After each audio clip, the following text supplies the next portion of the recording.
आई, ये लीजिए चाय और बिस्किट। ये देखिए इधर रखा है, आराम से। डिम्पल, ये ले बेटा, तू भी चाय और बिस्किट खा ले। तुम्हें पता है ना मैं भूख हड़ताल के लिए बैठी हूँ। डिम्पल, तेरा उपवास गया भाड़ में। मैं तेरी कोई भी बात नहीं सुनूंगी। तेरा बाप बीमार पड़ा है, वो काफी नहीं है क्या? तू क्यों मेरी परेशानी बढ़ा रही है? ले खा। आ जाओ, आ जाओ, सब लोग आ जाओ। आ गए कि नहीं? आ जाओ, जल्दी आ जाओ। हाँ, आज है ना, हम बात करेंगे, मतलब करेंगे ही। हाँ, इन सबको भी अभी ही आना था। डिम्पल, अरे खाना। मम्मी, मैंने तुम्हें फाइनल बता दिया ना, मुझे नहीं खाना है। जब तक डॉक्टर शादी के लिए तैयार नहीं होते हैं ना, तब तक मैं अन्न का एक दाना भी नहीं खाऊंगी। कुछ खाऊंगी नहीं? मतलब मंगल भाभी, डिम्पल ने अभी तक कुछ नहीं खाया? कल से मेरी बेटी ने कुछ भी नहीं खाया है। अब आप लोग ही इसे समझा कर देख लीजिए। मुझे कुछ भी समझाने की जरूरत नहीं है। जो कुछ भी समझाना है ना, डॉक्टर को समझाइए। अरे हे डिम्पल, हम लोग यहाँ इसीलिए आए हैं ना। तू चिंता मत कर, हम सब डॉक्टर से बात करेंगे। चलो हम सब उनसे मिलते हैं। हाँ हाँ, ये लो डॉक्टर साहब आ गए। बजान, नाम्या, सरपंच जी, आप सब यहाँ? बोलिए, क्या काम था? डॉक्टर, अब बाबू भाई की तबीयत ठीक है ना? हाँ। नहीं नहीं नहीं, उनकी हालत तो बहुत खराब है। अरे कैसे आदमी थे और कैसे दिख रहे हैं। उन्हें ऐसी हालत में देखने की इच्छा नहीं होती। नहीं मतलब घूमता फिरता बोलता हुआ आदमी ये बिस्तर पर पड़ा है, ठीक लगता है क्या? हाँ नहीं ना, वो तो मरने के बहुत करीब पहुंच गए हैं। और मुझे तो लगता है सिर्फ आप ही उन्हें नया जीवन दे सकते हैं। हाँ, है ना नामिया? हाँ, बजाय बिल्कुल सही कह रहा है। अभी डॉक्टर, आप मदद नहीं करोगे तो और कौन करेगा? और वैसे भी आपकी और डिम्पल की शादी तय हो गई थी ना, और पति के रूप में किसी और को कैसे स्वीकार कर सकती है ना? आप ही सोचिए ना। और वो भी आप यहीं पर, और आपकी बीवी आपको छोड़कर चली गई हो। डॉक्टर, अब दोनों का भी भविष्य आप ही सुधर सकते हैं, डिम्पल और बाबू भैया का। आप शादी के लिए मना मत कीजिए। देखो नाम्या, पर मैं तो सन्यासी हूँ। हाँ, सन्यासी, यही बात मैंने नामिया से कही। अब बिल्कुल सही कह रहे हैं। हाँ। और अब हमें पता चला है कि देखिए ऐसी बात है, आपको कंगनी बाबा ने गांव की सेवा करने के लिए यहाँ भेजा है ना? और आप कह रहे हैं कि आपने संन्यास लिया है, लेकिन कंगनी बाबा ने आपको गांव की सेवा करने भेजा है, ये सबसे ज्यादा महत्वपूर्ण है। और कैसा है, बाबू भाई की लड़की से यानी डिम्पल से शादी करना भी तो गांव की सेवा ही तो है। इसी वजह से आप शादी से मना मत कीजिए, शादी के लिए तैयार हो जाए और शादी कर लीजिए। हाँ हाँ डॉक्टर, हमें भी बहुत सारी उम्मीदें हैं आपसे। डॉक्टर, हमारा तो जीवन ही सुधर जाएगा अगर आप शादी के लिए तैयार हुए तो। और मेरी बेटी का तो भाग्य ही चमक जाएगा। मुझे सच में माफ कीजिए। मैं इस गांव की, इस घर की जो चाहे वो सेवा करने को तैयार हूँ, लेकिन ये डिम्पल से शादी तो मैं नहीं कर सकता। माफ कीजिए। डॉक्टर, आप भगवान का अवतार हो डॉक्टर। बाबू भैया। नहीं डॉक्टर, मैं पैर नहीं छोड़ूंगा। मेरी तरफ देखिए, मेरी कैसी हालत हो गई है डॉक्टर। आंखों के सामने मौत दिखाई दे रही है डॉक्टर। मरने से पहले मेरी ये इच्छा पूरी कीजिए और मुझे चैन से मरने दीजिए।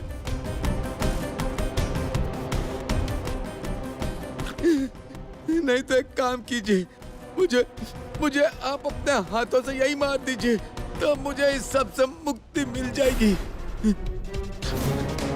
डॉक्टर, आप भगवान के अवतार हो। अब मेरी जिंदगी और मौत आपके ही हाथों में है।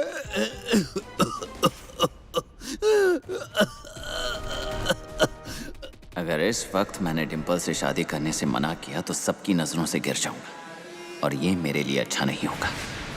यही मौका है गांव के लोगों की नजरों में बड़ा होने की। इसे छोड़ना नहीं चाहिए, क्योंकि आगे जाकर इसका मैं इस्तेमाल कर सकता हूँ।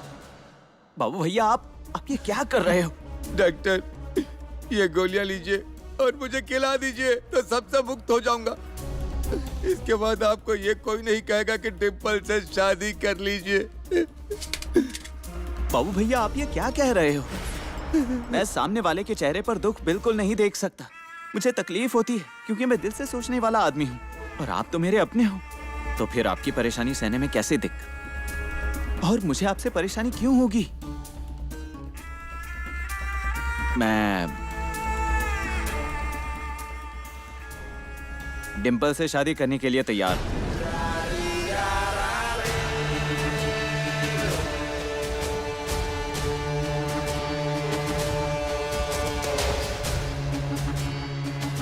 ये क्या बोल रहे हो आप? सच बोल रहे हो ना? देखो तो, आपने संन्यास लिया था, लेकिन बाबू भाई और डिम्पल के लिए आपने इतना बड़ा वचन तोड़ दिया। आप अलग हो, आप सच में बहुत अलग हो। हाँ, भगवान के अवतार की जय हो। भगवान के अवतार की जय हो। भगवान के अवतार की जय हो। भगवान के अवतार की जय हो। भगवान के अवतार की जय हो।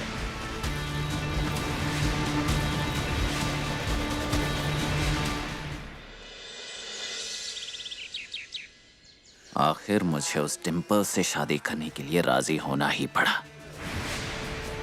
अगर इस शादी से कोई मुसीबत मेरे पीछे लगी तो मैं छोड़ूंगा नहीं, बिल्कुल नहीं छोड़ूंगा उस डिम्पल को। हे भगवान, आपका तो मूड बहुत ही खराब लग रहा है। आप टेंशन मत लीजिए, मैं आपका मूड अभी ठीक कर देती हूँ। हमारी शादी में क्या क्या चीजें लगेंगी उसकी लिस्ट बनाइए। ये देखिए, आपके लिए अंगूठी, मेरे लिए मंगलसूत्र, घर वालों के लिए कपड़े, रिश्तेदारों के लिए कपड़े, हलवाई, हॉल, निमंत्रण। डॉक्टर, हमें बहुत सारे काम करने हैं, हमारे पास अब समय नहीं है। आप जल्दी से काम पर लगिए ना। आप जा रहे हैं काम करने? बड़ी खुशी हो रही है ना शादी की वजह से, लेकिन ये शादी हमें खत्म कर सकती है। शादी के कारण ऐसा क्या होगा? डिम्पल तुम्हारी इस शादी की जिद की वजह से सारे किए कराए पर पानी फेर सकता है। वो मधु अब कहाँ मेरे जाल में फंस रही है। अब जाकर उस जमीन का व्यवहार हमारे मुताबिक होने के रास्ते पर है, और तुम इस बीच में शादी कहाँ से ले आई हो? डॉक्टर, हर एक बात ना हमारे कहे मुताबिक नहीं होती है, कभी कभी ना दूसरे तरीके से भी होती है। बस कभी कभी हमने उस बारे में सोचा तुम्हारे नहीं पास होता दिमाग है। नहीं है, उसे दिखाया मत करो। तुम्हें क्या कहना है वो ठीक से कहो। देखिए, मुझे बस इतना ही कहना है कि हमें इस शादी से उस जमीन के सौदे में भी फायदा हो सकता है। आप उस मधु को... मधु का ही फोन है, बीच में मत बोलना। हाँ मधु मैडम बोलिए। डॉक्टर, आपने जैसे कहा था वैसे वकील आ रहे हैं आज। तो आप उस जमीन के कागजात लेकर घर पर आ रहे हो ना? आता हूँ।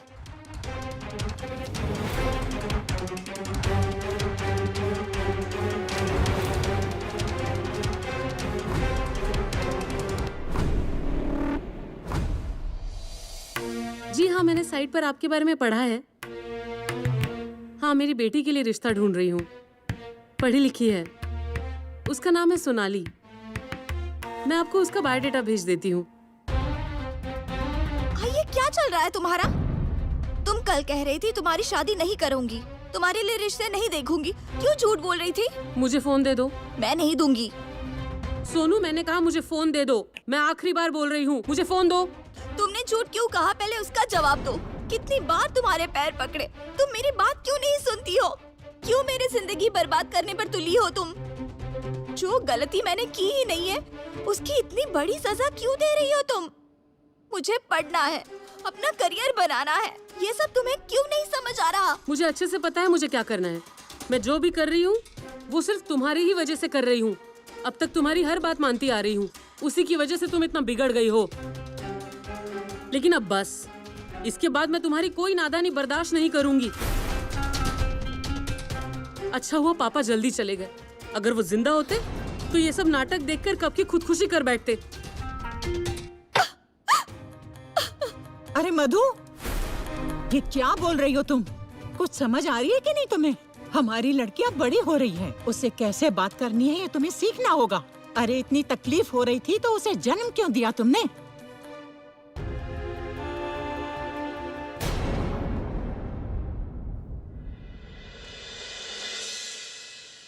डिम्पल, मुझे तुमसे कुछ जरूरी बात करनी है। पिंकी, क्या बात है डिम्पल मैडम, डॉक्टर तो आपके बिना एक पल भी नहीं रह पाते। कितने रोमांटिक हैं डॉक्टर, जुंकू चुकू। मैं बाहर जाती हूँ।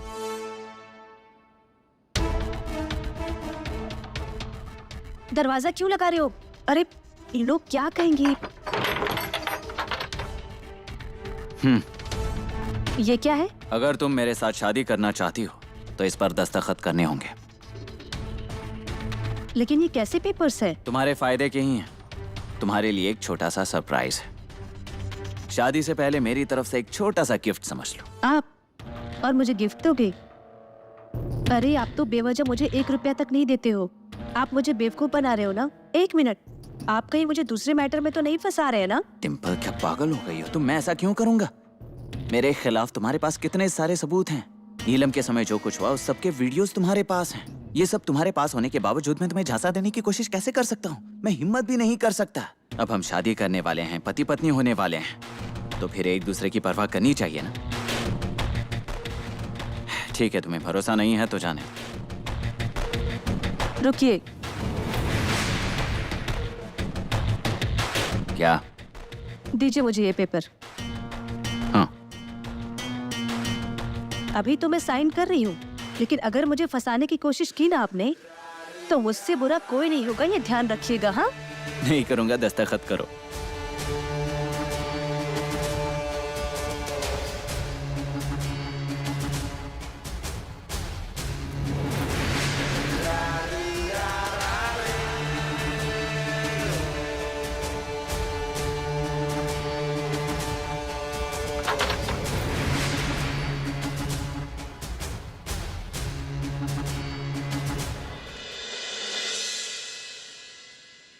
चाय लीजिए।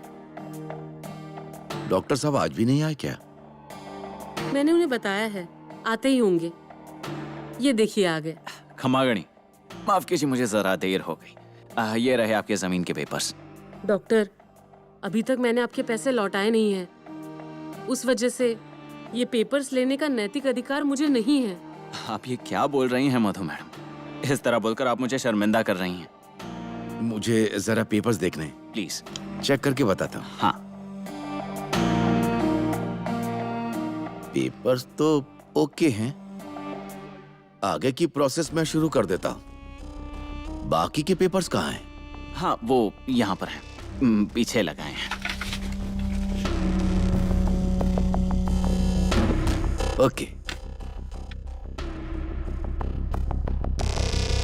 मधु, क्या चल रहा है तुम्हारा ये सब?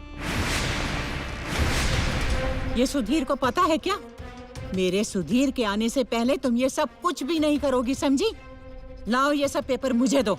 माँ जी, आप जरा शांत हो जाइए, मैं आपको सब समझा देता हूँ। ये सब आपके फायदे के लिए ही हो रहा है। पर जब तक सुधीर घर आ नहीं जाता मैं तुम्हें ये सब बिल्कुल नहीं करने दूंगी। माँ जी, हमें सोनू की शादी करवानी है ना, उसके लिए पैसे तो चाहिए ना, उसी के लिए ये सब कुछ चल रहा है। सोनू की शादी मुझे नहीं करनी और ये जमीन भी नहीं बेचनी है मुझे। मैं आपको सब समझा देता हूँ। मैं जरा अभी आया, 1 मिनट, आइए।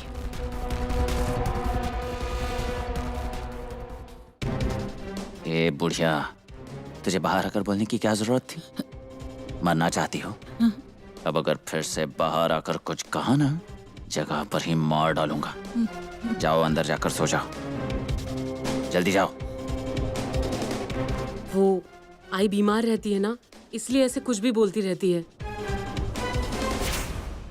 मैंने माँ जी को प्यार से समझा दिया है, वो इस व्यवहार के लिए तैयार हो गई हैं। वकील साहब, आप थोड़ा जल्दी। आप बिल्कुल चिंता मत कीजिए, सब ठीक से हो जाएगा। पर सर, वो थोड़े बहुत पैसों का। आप फिक्र मत कीजिए, मैं आपको आपकी फीस दे दूंगा। ठीक है, तो मैं काम पे लग जाता हूँ। हाँ, चलता हूँ। अच्छा मधु मैडम, मैं भी चलता हूँ। डॉक्टर, आपका ये आइडिया काम तो कर जाएगा ना? मधु मैडम, मुझ पर भरोसा रखिए, सब कुछ आपकी इच्छा अनुसार होगा। और मेरे भी। सोनू कहाँ है? कहीं दिखी नहीं। वो अंदर है, मुझ पर गुस्सा है वो। देखते हैं उसका गुस्सा कम होता है क्या। चलिए।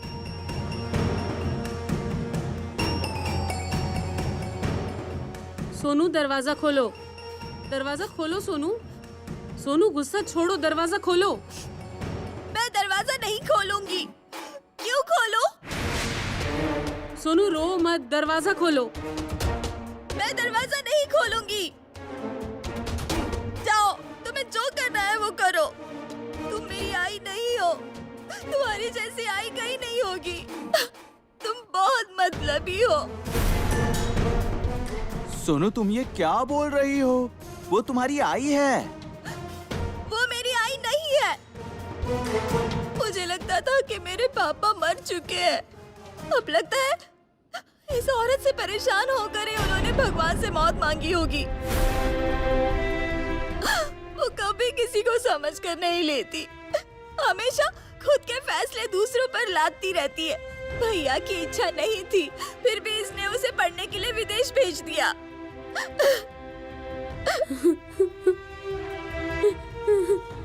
सोनू ये झूठ है, कुछ भी मत बोलो तुम। पहले दरवाजा खोलो। मैं दरवाजा नहीं खोलूंगी। मुझे तुम्हारा मुंह भी नहीं देखना। दुनिया में तुम्हारी जैसी आई किसी को ना मिला, ऐसी भगवान से प्रार्थना करूंगी। इतनी बुरी हो तुम।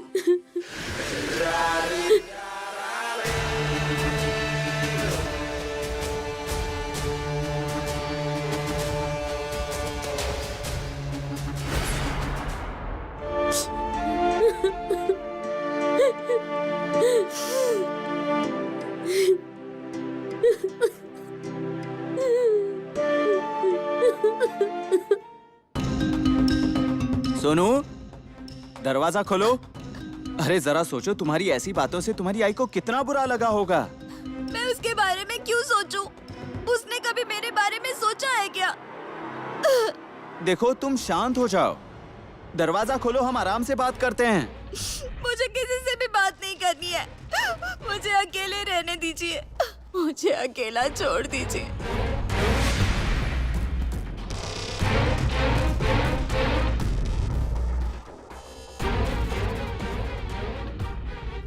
मधु मैडम, आप ऐसे परेशान मत होइए।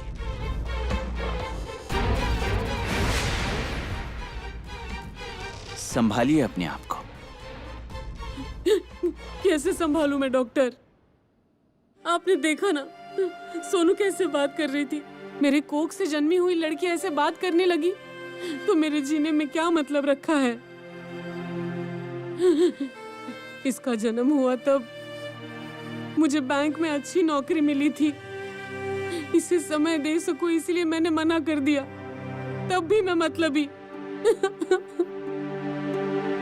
उसके बीमार होने के बाद मैं पल भर भी उससे कभी दूर नहीं हुई। तब भी मैं स्वार्थी हूँ। अपने आप से पहले हमेशा इसके बारे में सोचा, मेरे सपनों का भी त्याग कर दिया। इनके जाने के बाद इसे अकेलापन महसूस ना हो इसलिए हमेशा आसपास रही मैं। तब भी मैं मतलबी। वो अच्छा जीवन जी सके उसके लिए कोशिश करती रहती हूँ। तब भी मैं मतलबी हूँ। डॉक्टर आप ही बताइए मेरी क्या गलती है जो वो ऐसा बोल रही है? मेरी जैसी माँ किसी को ना मिले ऐसा बोल रही है वो। मधु मैडम आप रोइए मत, शांत हो जाइए। देखिए आपकी आंखों में आंसू मुझसे देखे नहीं जा रहे। आप संभालिए अपने आप को। डॉक्टर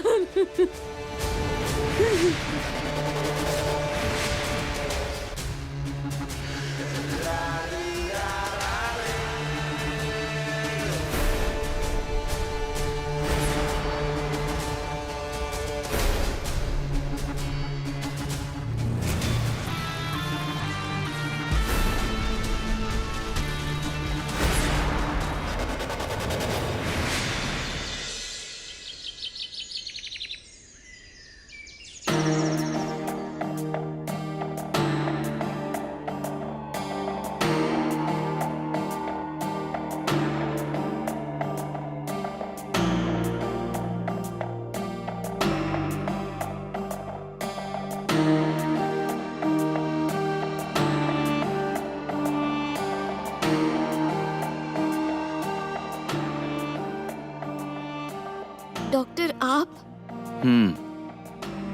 तुमने मुझे याद किया ना, इसलिए मैं आ गया। डॉक्टर, मेरा आपके अलावा किसी चीज में मन नहीं लगता।